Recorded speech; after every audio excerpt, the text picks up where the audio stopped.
ओम शांति।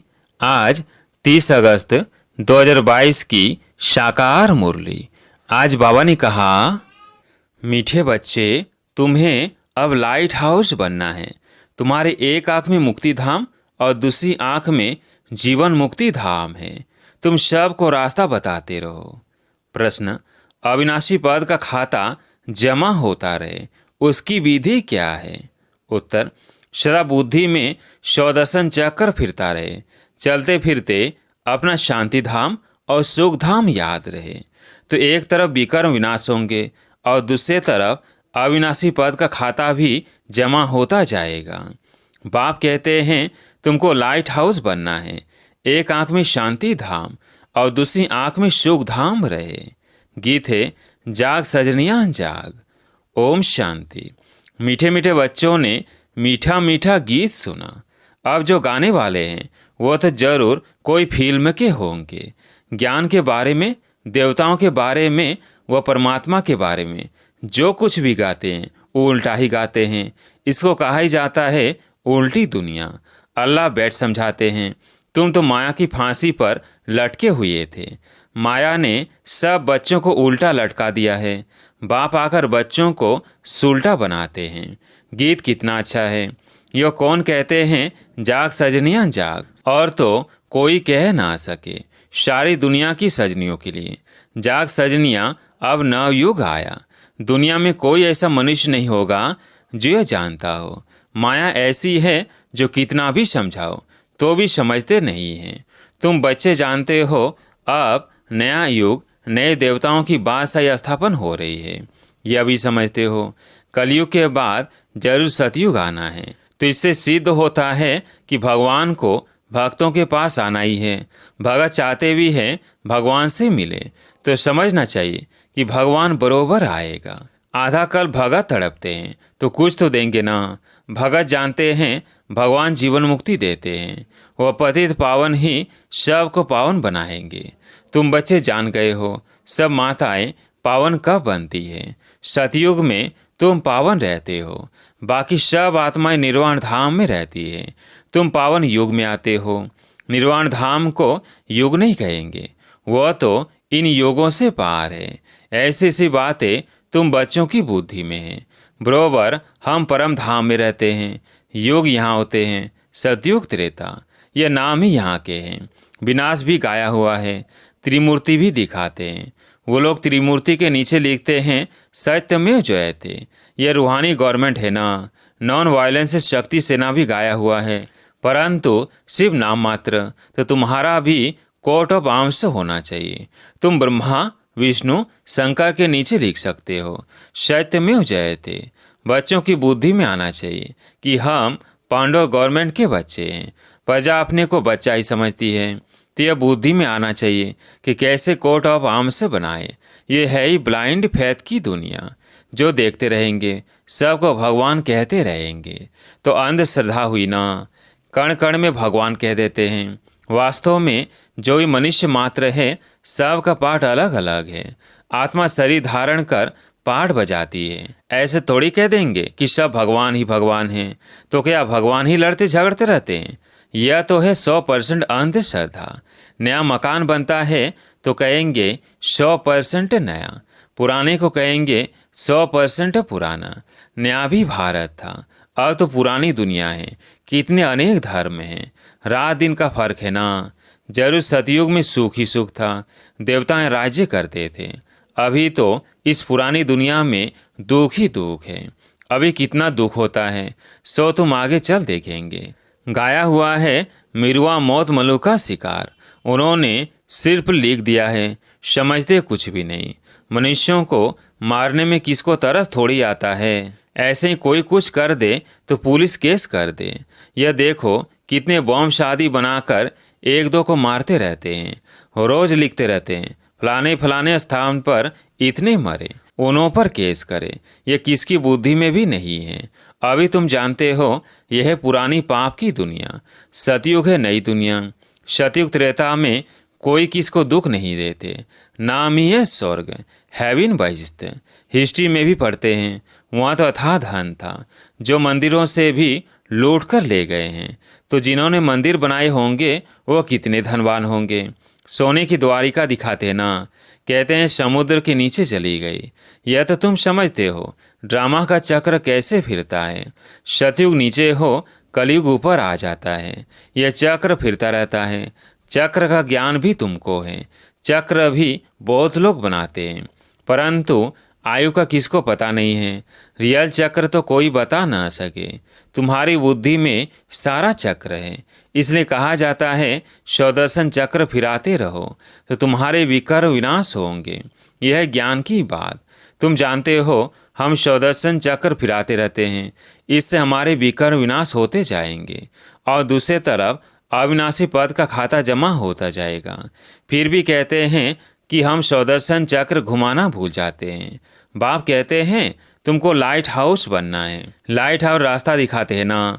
तुम्हारे एक आंख में शांति धाम और एक आंख में सुख धाम है। दुख धाम में तो बैठे हो, तुम लाइट हाउस हो ना। तुम्हारा मंत्र ही है मन मना भव मध्याजी भव, शांति धाम और सुख धाम। औरों को भी रास्ता बताते हो, यह चक्र फिराते रहते हो। चलते फिरते यही बुद्धि में रहे, शांति धाम और सुख धाम। ऐसी अवस्था में बैठे बैठे किसको साक्षात्कार हो सकता है। कोई सामने आते ही साक्षात्कार कर सकते हैं। हमारा काम ही है यहाँ, वहाँ तो कुछ है नहीं। तो तुम बच्चों को अब यह प्रैक्टिस करनी है। हम रास्ता बताने वाले लाइट हाउस है और अभी खड़े हैं दुखधाम में। यह तो सहज है ना। लाइट हाउस व सौदर्शन चक्र बात तो एक ही है, परंतु इसमें चक्र में डिटेल आता है। उसमें सिर्फ दो बातें हैं, सुखधाम और शांति धाम। अलग मुक्ति धाम, बेजीवन मुक्ति धाम कितना सहज है। जहाँ से हम आत्माएं आती है वो है शांति धाम। साइंस को जानने वाले या नेचर को मानने वाले इन बातों को नहीं समझेंगे, बाकी देवताओं को मानने वाले समझेंगे। लक्ष्मी नारायण के मंदिर में जाना तो बहुत अच्छा है। देखो ये सुख धाम सतयुग के मालिक थे ना, अभी तो है कलयुग, तो वह भी मनुष्य। लक्ष्मी नारायण के और राधे कृष्ण के मंदिर में जो आते हैं वो गीता भी सुनते होंगे। जिनका कृष्ण में प्यार होगा उनका गीता में भी प्यार होगा। लक्ष्मी नारायण के मंदिर में जाने वाले होंगे तो उन्हों को गीता इतनी ख्याल में नहीं आएंगी। लक्ष्मी नारायण के लिए समझते हैं वह तो वैकुंठ में थे, अभी तो नर्क है। बाप आते ही नर्क में आकर स्वर्ग की स्थापना करते हैं। बाप कहते हैं मुझे याद करो और सुख धाम शांति धाम को याद करो तो बेड़ा पार हो जाएगा। पहले तो जरूर घर जाना है। अच्छा, कोई श्री कृष्ण को मानने वाला है, बोलो कृष्ण तो सतयुग में था ना। नई दुनिया को याद करो, इस पुरानी दुनिया से नाता तोड़ो। पवित्र भी जरूर बनना है, वहाँ कोई अपवित्र होता नहीं। किसी प्रकार की युक्तियाँ रचनी चाहिए। बच्चे लिखते हैं सर्विस कम है, ठंडाई है। बाप कहते हैं ठंडाई बच्चों की है, सेवा तो बहुत हो सकती है। मंदिर कितने ढेर है। बाप कहते हैं मेरे भक्तों को ज्ञान दो। तुम भी भगत थे ना, अब श्री कृष्णपुरी का मालिक बनते हो। कृष्णपुरी वैकुंठ को याद करेंगे। वैकुंठ राम राज्य को नहीं कहेंगे, लक्ष्मी नारायण के राज्य को ही वैकुंठ कहेंगे। तुम जब समझाएंगे तो कहेंगे बात तो ठीक है, तुम्हारे इन चित्रों में बड़ा ज्ञान भरा हुआ है। जो ध्यान से इन चित्रों को देखेगा तो झट नमस्कार करेगा, तुमको नहीं करेगा। वास्तव में नमस्कार करना चाहिए तुमको, क्योंकि तुम ही ऐसा बनने वाले हो। इसलिए ब्राह्मण कुल उत्तम है। तुम मेहनत कर ऐसा देवता बनते हो। पहले ईश्वरीय संतान। गायन भी इस समय का है। मनुष्य अकलमंद होते हैं तो लक्ष्मी नारायण का बर्थडे मनाते, उन्हों को पता ही नहीं है। सिर्फ लक्ष्मी से जाकर धन मांगते हैं। अरे उन्हों की जन्म पत्री को तो जानो, वह कब आए थे, उनको यह भी पता नहीं। विष्णु को चार भुजा दिखाते हैं, अर्थात लक्ष्मी नारायण का कंबाइंड रूप है। लक्ष्मी नारायण की पूजा करते हैं, परंतु उनकी जीवन कहानी को तो जानते नहीं। वो कहाँ के मालिक हैं। सूक्ष्म वतन के मालिक तो नहीं हैं, उनको विष्णुपुरी नहीं कहा जाएगा। सूक्ष्म वतन में पूरी है नहीं। लक्ष्मी नारायण के राज्य को पूरी कहेंगे, फिर राम सीता की पूरी। बाकी राधे कृष्ण का कुछ दिखाते नहीं हैं। द्वापर में तो इस्लामी आते हैं, तो तुम बच्चों को डिटेल में समझाना पड़े। सौर को भी याद करते हैं। कोई बड़ा आदमी मरता है तो कहेंगे वैकुंठ गया, तो जरूर नर्क में था, तब तो स्वर्ग में गया। इस समय सब नर्कवासी पति थे। नशा कितना रहता है, दिखाते हैं हम करोड़पति हैं, परंतु है तो सब नर्कवासी। नर्कवासी स्वर्गवासियों को माथा टेकते हैं। तुम बच्चे यथार्थ समझा सकते हो, तुम भी जानी जाननहार के बच्चे हो। तुम्हारी बुद्धि में सारा चक्र डिटेल में फिरता रहता है। घर में जाने से, संबंधियों का मुख देखने से सब कुछ भूल जाता है। इसलिए कॉलेज के साथ साथ हॉस्टल रहती है। तुम्हारे यहाँ हॉस्टल भी है, या तुम पढ़ाई में रहते हो। बुद्धि और गोरख धंधे में जाएगी नहीं। स्टूडेंट के साथ ज्ञान की बातें होती हैं। हॉस्टल में रहने से बहुत फर्क रहता है। बाप के पास तो जल्दी जल्दी रिफ्रेश होने के लिए आने चाहिए। ऐसे मत समझो दक्षिणा देनी पड़ेगी, ऐसे को हम मूर्ख समझते हैं। बाबा तो दाता है, देने का ख्याल कभी नहीं करना है। यहाँ सर्विसफुल बच्चों को ही रिफ्रेश होना है। तुम बच्चे आते हो बाबा के पास, ऐसे नहीं कोई साधु महात्मा के पास आते हो। दक्षिणा देनी है, कभी ऐसे ख्याल नहीं करना। बच्चियाँ आती है उन्हों के पास, पैसे हैं क्या? उनको सब कुछ सर्विस स्थान से मिलता है। जिनको अपना भाग्य बनाना होता है वो अपना पुरुषार्थ करते हैं, बाकी तो सब है बहाने। नौकरी है, यह है, छुट्टी मिल सकती है, कोई भी कारण बताए छुट्टी ले सकते हैं। यह कोई झूठ थोड़ी है, इन जैसा सच तो कोई है नहीं। परंतु बाप का इतना कदर नहीं है। कितना भारी खजाना मिलता है। बाबा तो कोई दूर नहीं है, कहाँ भी रहते हो, अपनी उन्नति के लिए रिफ्रेश होने आ जाना है। रिफ्रेश होने से बहुतों का कल्याण कर सकते हो। तुमको तो सर्विस करनी है। यह है बुद्धि योग बल, वो है बाहुबल। यह हथियार आदि कुछ नहीं है। किसी को दुख नहीं देना है, सबको सुख का रास्ता दिखाना है। सतयुग और कलयुग में रात दिन का फर्क है। आधा कल्प लग जाता है रावण राज्य को। तुम बच्चे सुखधाम की स्थापना करने वाले हो। कभी कोई कड़वा शब्द नहीं बोलना चाहिए। सुना न सुना कर देना चाहिए। सुनते हैं तो फिर बोलने भी लग पड़ते हैं। क्रोध का अंश भी बहुत नुकसान कर देता है। किसको क्रोध करना, यह भी दुख देना है। बाप कहते हैं दुख देंगे तो दुखी होकर मरेंगे, बहुत सजाएं खानी पड़ेगी। अच्छा, मीठे मीठे सिकिलधे बच्चों प्रति माता पिता बाप दादा का याद प्यार और गुड मॉर्निंग। रूहानी बाप की रूहानी बच्चों को नमस्ते। हम रूहानी बच्चों की रूहानी बाप दादा को याद प्यार गुड मॉर्निंग नमस्ते नमस्ते। धारणा के लिए मुख्य सार। पहला पॉइंट, बाप का व पढ़ाई का कदर रखना है।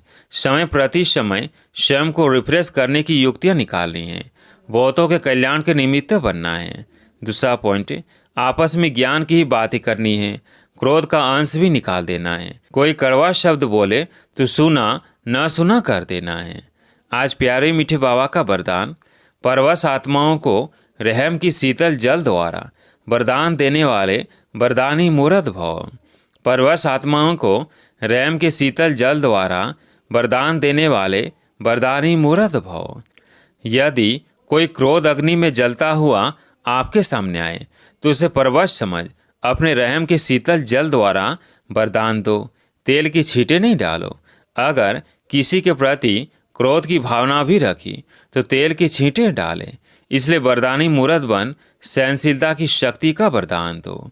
जब अभी चैतन्य में ये संस्कार भरेंगे तब जड़ चित्रों द्वारा भी वरदानी मूर्त बनेंगे। आज का स्लोगन, परमात्मा मिलन मेले की मौज में रहो तो माया के झमेले समाप्त हो जाएंगे। परमात्मा मिलन मेले की मौज में रहो तो माया के झमेले समाप्त हो जाएंगे। अच्छा, ओम शांति।